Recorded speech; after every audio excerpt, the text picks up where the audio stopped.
Assalamualaikum guys, jom kita nak unboxing. Beli dekat Bag Orange. Aku beli ni double tape 3M double tape.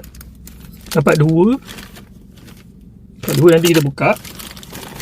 Lepas tu ni dibagi sekali dengan apa yang cakap ni, primer. Jom kita buka primer ni, kita tengok.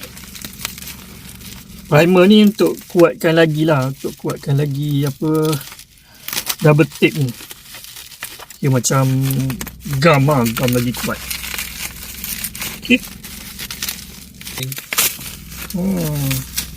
Ni dia 94 primer. Nampak tak? 94 primer 3M. Tengok dia macam mana.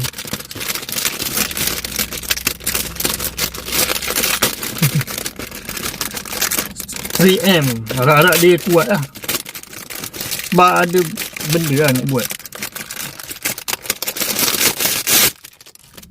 Oh, halus je. Nampak dia warna kelabu. Kuat juga dia punya ni. Kita masukkan balik.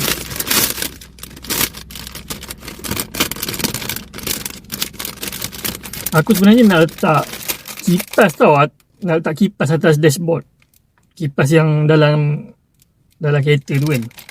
Tapi tak tahulah, rasa macam serabut pun ada. Tak tahu lagi macam mana.